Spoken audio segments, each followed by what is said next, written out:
I hope you enjoy this conversation with Erik Sepper. Hey, Erik. Hey Daniela, how are you? Good. How are you? Doing good. I'm doing good. Nice Yeah. sunny day out, so keeps Yeah. the vibes and keeps the energy going.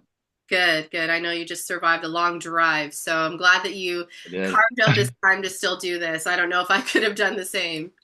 Yeah, no problem. No, Awesome. So, okay, I'm going to start out with a quick little question. I'm always so interested in like why people kind of end up where they're at.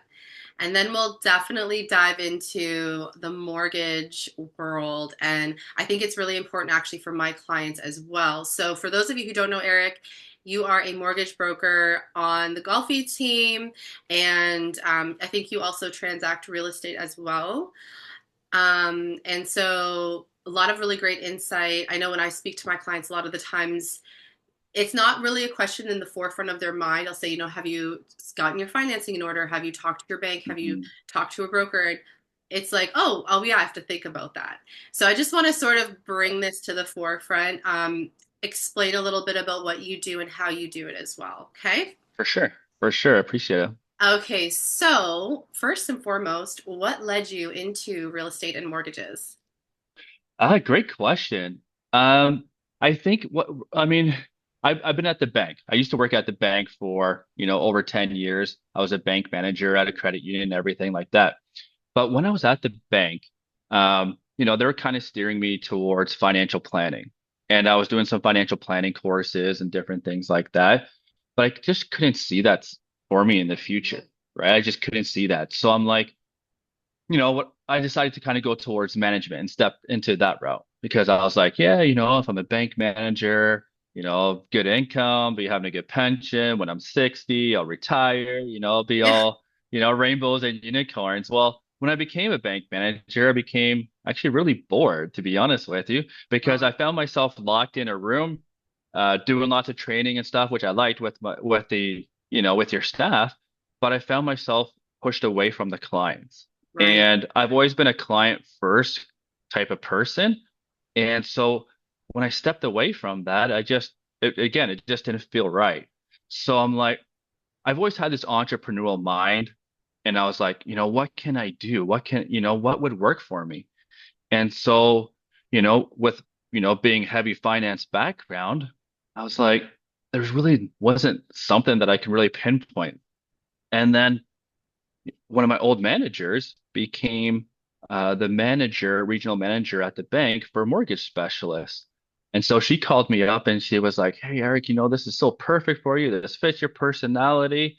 And so I was like, "All right." So after, at first I didn't truly make the decision right away, but I was Yeah. like, "Yeah, this totally makes sense. I need to do more, right?" Like I'm like, I need to be in front of, and I was at a point in my family stage where, I can just, move away from that and be able to start doing mortgages. And I started doing it with the bank at first and doing just being a mortgage specialist.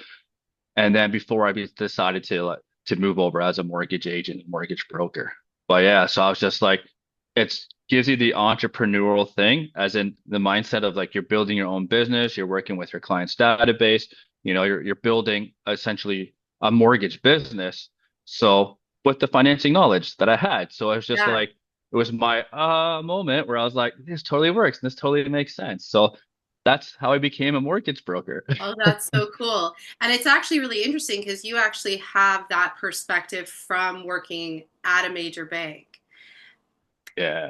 And is it something that mortgage brokers will tend to do first or on with your experience? Yes and no. Yeah, Yeah, yes and no. Yeah, yes and no. I mean, you get a pretty good mixed bag of apples, right? Like okay. there are some that do come from, the banks and different things like that, but there's a good portion that have no financial background when they're coming into the mortgage space and looking to do that. So, but I mean, personally, that's one of my competitive advantages, right? Is Wow. that I have the finance background, I have the banking experience, but the benefit of being a mortgage broker, right? And being able to know what I know and then utilize everything to be able to find customer solutions. That's awesome. Amazing. So now that we're kind of going into 2025 and we've lived out a pretty harrowing year, I would say, the last 12. even 24 months, a lot of changes in the market, a lot of changes economically, a lot of uncertainty, and a lot of different perspectives. I find that some people are looking to still do things quickly, make quick decisions, Mm. and then others are pulling back. They want to think about things a little bit more. So we're seeing a lot of different landscapes in real estate right now. But as far as Yeah. the mortgage market, what current trends are you seeing currently, and what do you anticipate, interest rates and lending practices Yeah. evolving into over 2025, even maybe 2026? No, that's a great question. And it's hard to say, right? Because I mean, nobody has a crystal ball, right? And like you No. said, if we look at the last 2 years, it's been pretty tiring in our industry. And it's been, corrections, lots of different things. And to be honest with you, I don't see 2025 to change much, Right. especially now with, all the political things happening, the trade wars, everything like that. So it is creating a lot of uncertainty and stress in the market, right? Right. But again, we really just need to take a look and to take a step back from that and just take a look at deep dive. Okay. What's my goal? What works? And will it not work? You know, am I going to be impacted by the tariffs directly? Is my job going to be impacted? Mhm. You know, and then we got to look at, again, goals is a huge thing.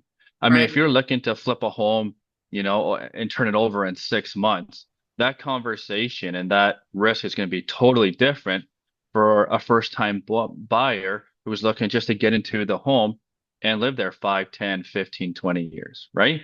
Right. It's totally two different risks. So I think we are going to see a little bit of a volatile market. However, I think again, there's no right time and there's no, I don't know, wrong answer when to buy a home. Because Right. again, you know what I mean? Yeah. If you can do it, if it sets your goals, if your income is there, everything works, that's a huge, huge portion. Yeah, and I think I see that a lot with my clients as well. There's always this air or this sort of energy about like, when is the perfect time to do this? Yeah. And I have to say, like, that doesn't exist. Like, it's almost like asking, when is the perfect time to brush my teeth? Like, you're gonna have to brush your teeth, right? Like, Yeah. it's not, Yeah. there's an element, of course, to managing the transactions as best as possible, but it's always within the climate you're in, right?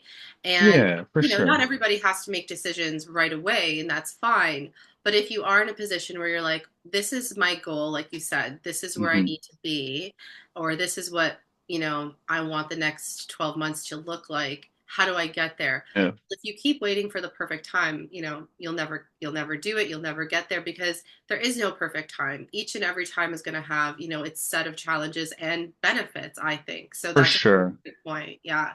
For sure. And I think if you look at every year, right? Every year Yeah. there's something different. There's either an economic thing, and then every year, if we look in our industry, there's, mortgage rules, real estate rules, all those are forever changing.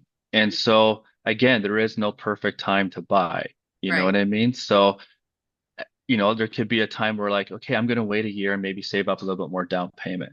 And then Sure. that rule changes and now you have Right. to wait again, right? So again, that's the important thing is just look at your goal, look where you are right now. Does it make sense? Can you make it work? And then let's look at the drawing board and let's make a picture and create that for you. Right.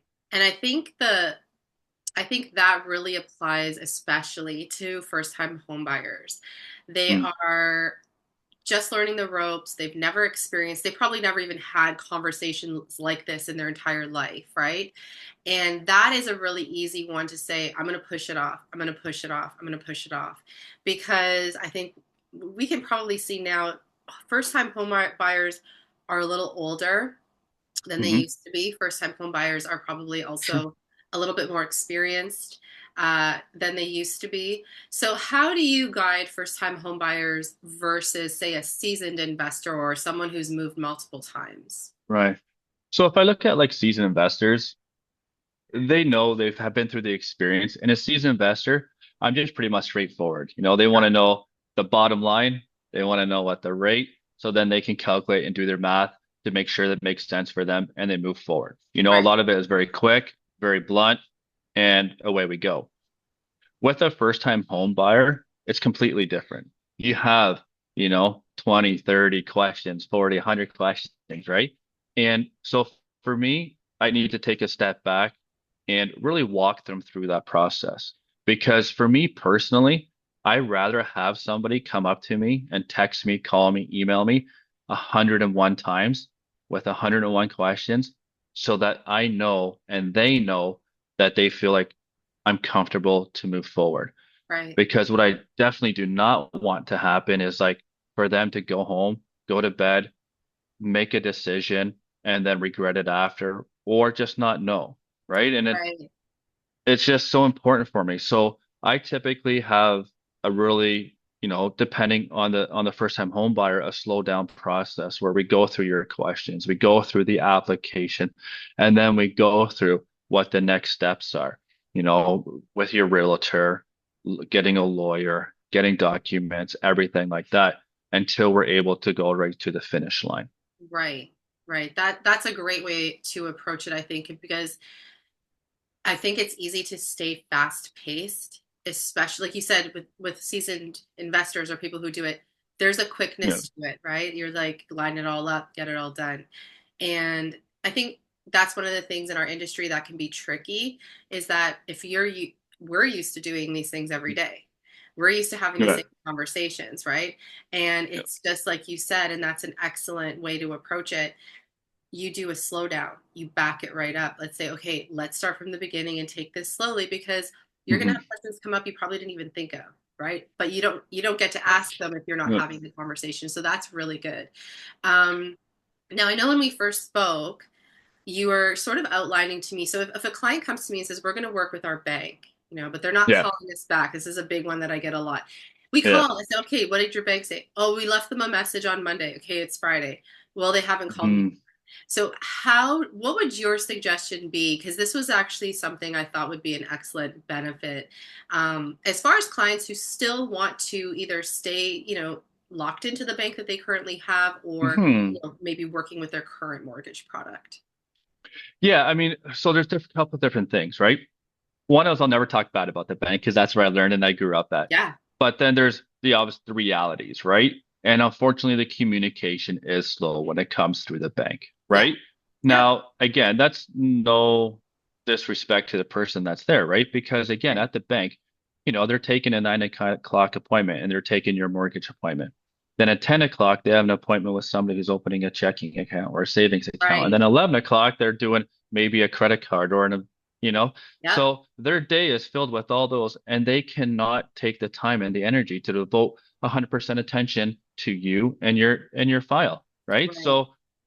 So that's where the communication, everything that lacks, is unfortunately is a huge, huge gap. You know what I mean? So I mean, if you again kind of I guess I'll toot my own horn a little bit, but if you look at my Google reviews, it's mentioned multiple times that that's one of my strengths is that communication Right. because again, I look back at my own process and the experiences that I've had, and then obviously working at the bank and knowing whatever the process is, right? So, I mean, the communication to the client is the utmost importance. They need to be known, exactly what works for them, what doesn't work for them, where they are in the process, how things are going to move forward, what the next steps are. Do we need to take a step back? All that kind of stuff. And communication is absolutely 100% important. Right. And then communication from the mortgage broker to yourself, to the realtor, is equally as important. And because if we create that nice little triangle, it becomes such a huge benefit for the client. Because again, when are people looking at homes, right? In the evenings, typically, right? Or on the Weekends. weekends. When Yep. are offers being presented? You know, Evenings, weekends. again, Yeah. yeah. And so that communication component is absolutely pivotal because now you have access to myself to be able to give a quick call, say, hey, Eric, maybe there's another offer, or, they're coming back and they need to go up maybe a little $5,000 more to make it work. Does this work? Can we make this happen? And then I can give you a profound answer at that time. And then it makes that, opportunity become a reality for you. Right. And you can still, like you mentioned to me, you can still work with whatever bank they're working with. Yeah. Well, 100%. So I have a close relationship with some of the major banks. And, I mean, again, sometimes it's hard because as a client, you want to go to the bank, you feel like comfortable, you have that person face to face. So there's a lot of different things there that are a benefit. And so what I'm able to do is to do the same thing. Like we can do a Zoom call with a client, everything like that, phone call so they can see me. I'm a real person. But then I do that background work for them. I go to that bank, present them with the mortgage, with the application, except you don't have to book your time off, rearrange your schedule, have that added stress of trying to get a hold of Yeah, them, get their attention and everything like that, right? So I'm the liaison, and that's the benefit of, being able to come to us as a mortgage broker is that we do that work for you. that's great. I think that's probably the biggest benefit because people have enough going on daily with their own work, their Oh, own lives. Now you're going to layer on, a big, yeah. huge decision, right? Real estate transaction. We have to sell, we have to buy. There are a lot of Mhm. extra thoughts happening in that mind. So then to add the additional stress of, maybe, like you said, it's a different business model. A major bank is like, a different company. Like you're going to wait for that call back. So Yeah. I think it just adds to the layer, like that's layer of stress where you're just like, okay, and like when can I come in? And now I have to take off time work probably because the bank doesn't work at night or super late, different things like Right. that. So it's really great to know that you can just Yeah. be their legs and go there and figure it out for them. Oh, 100%. And then on top of that is like, I'm a licensed professional, right? Right. And again, when you're working with somebody at the bank, they're not licensed in the mortgage industry. They're trained from within the community, like within the bank, but that's it, right? So they're not fully licensed and they're I not, they're agree. not, concentrating 100% eat, sleep, and breathing mortgages, right? And for me, myself, like that's where I take a lot of pride in. I Yeah. continue to go to a lot of different mortgage conferences, mortgage networking events. I do mortgage courses throughout the year to continue to be able to, continue my education and my product knowledge and learn about all these different products and different things that are happening within the mortgage industry so that I can, better find a solution for the client that's been presented in front of me. Right. Right. So Right. that's a huge, huge component of it. Right. Yeah. And that's, I think, something people don't actually know. Like when they're talking Hmm. about, should I call a broker Yeah. or, that. And again, we'll offer a few options, but it's nice for them to kind of get that perspective directly from you, right? And then in that thread, would you say there are any, I mean, the communication is a huge piece, and I think that's the most valuable piece of what you offer. Yeah. The communication that, like you said, that triangle of communication with the agent, the client, and you off hours, on weekends. But would you say there are any additional competitive advantages that maybe you have exclusive access to products, or maybe you have a broader vision of the products that are out there? Yeah. 100%. Right. Again, when you go into a bank, they're selling the bank product, right? Yeah, And they're only selling that one product. right. And that's one of the reasons why I left the bank. And I call it the power to say yes. Right?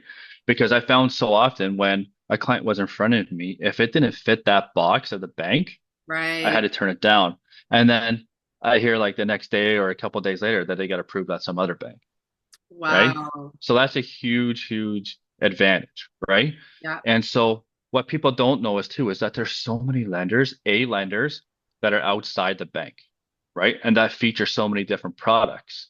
So the banks are federally adjudicated, right? Yes. So there's a lot of A lenders that are provincially, right? So Oh, their rules and their products can be very, very different. And interesting. it's funny because when I was working at the bank, I always, was like, oh, brokers this, brokers that to try to, maintain it. But all these lenders are actually um, invested by the banks. So Oh, TD invests, their funds into this mortgage company. really? Royal Bank and other banks invest their money into these other A lenders. So it's like, so they have their toes in all these different products as well and are investing in all these different mortgage companies, but their products and what they're able to offer are so different, right? Mm, And there's definitely some competitive advantages for sure, whether it be a rate or a product. Penalties are a huge, huge thing that nobody talks about in the banking industry. And these other lenders, um, qualify their penalties extremely different than what a bank penalty is. And they're typically like a third or a quarter less penalty than what the Okay. bank will actually do. So again, that's part of the conversations that unfortunately Right. a lot of people don't tell you and don't talk about. But yeah, there's some significant differences there. Yeah, that's really interesting. Those are, again, that's not something, I don't think that's widely known. So that's really cool. Yeah. Okay, so I'm gonna close it off with um an example, I guess, if you have one, Sure. that maybe it was a challenging case that you Mhm. succeeded in, or maybe it's something that you come across all the time that you're like, listen, I just want to talk about this one thing. So, well, pull from your experience and give us an example of Yeah. something you've gone through. All right. Well, I mean, there's a couple different examples, but I think there's one thing. Like, so when we do a mortgage application, we look at four main things. We look how much money you make, how much money you owe, your credit score, and your down payment. Okay. Okay. And those four things will give us a really good idea on what you can qualify for. Right. But the problem is the debt, right? Debts are obviously some things that you may not have enough funds to pay it down and then still have a mortgage, right? So recently I came across an application and they were actually sent to me from a second opinion, and they had this $915 a month car payment, right? They're Wow. first time home buyers, never really been told or, prepped about, going into a mortgage and buying a mortgage. So a very, very common thing is we see car loans. And you'd be surprised, like a $450 car loan can easily take away $75,000 of purchasing power away from you from that Whoa. mortgage application, which is huge. Wow. So this client went to another um, mortgage person to be able to get a call and just wasn't getting the numbers that they liked. And so I took on the application. And again, this is one of the, just one of my things that I'm able to, I guess I'm trying to look for advantages is Yeah. that I know a company through my network that is able to do a couple things. One is they can restructure the loan and look at dropping the monthly payments to be able to get you more buying power. Or they're also able to actually take that loan and change it to a family member and change the title and restructure it. So now when you're looking at purchasing, that truck loan is gone, right? And it Wow. restores your buying power. So we're Right. able to take a look at that and be able to, make the numbers work for that client, right? Wow. So it's different things like that. Um, I recently had a client that went to the bank and their income is not tremendous, and they were struggling with their down payment. Right. So one of the cool things is outside of the bank, we're able to get what we call flex down mortgage. And so what that is taking a personal line of credit or an RSP loan and then using those funds as your down payment to be able to qualify for the mortgage to help with your closing costs and down payment. Okay. So, there's been a couple things that recently, because again, who's Yeah. kidding who? It's a tough market and sometimes can be very hard to get into a home. Right. So I was able just to kind of look and take a couple of different these things and take a different look at it through a different lens and be able to strategize and make things work. Now, again, that may not work for everybody, but again, that's the opportunity and different things that we have access to, in my experience, to be able to try and help and look at solutions for clients. That's awesome. That's really cool. Great. Okay, I'm going to close off with one question. All And right. usually I'm going to have the previous guest leave a question for the next guest, but I'm going to do Yeah. this one for you. So, Right. if you could do it all again and choose any other profession, what would you have picked? That's a good question. I think, to be honest with you, I've always wanted to be a cop. Wow. I've always wanted to be a cop. And I think just different ways. One is you get to be involved in a community and make the community a better place. Right? But it's the uniqueness of going into any different situation that every single day is a totally different situation, talking to different people, doing different things. And yeah, it's always something that if I ever said if I had to do it all over again, I'd totally be a cop, 100%. That is amazing. Wow. Thank you so much for your time today, Erik. I really appreciate it. And where can people find you? There's a couple different outlets. Of course, you can always reach out via, phone, text. Also, I have a website, eriksepper.com. Okay. My email is mortgages at Erik Sepper. And then also on the Mission 35 website, I'm listed there as well. So several ways to get a hold of me. Great. So we'll leave all those in the show notes. And if you That'd be guys have awesome. any mortgage questions, you know where to find Erik. And you have an awesome day. Thank you so much. I appreciate it, Danielle. It was a great time. Thank you so much for having me. You're welcome.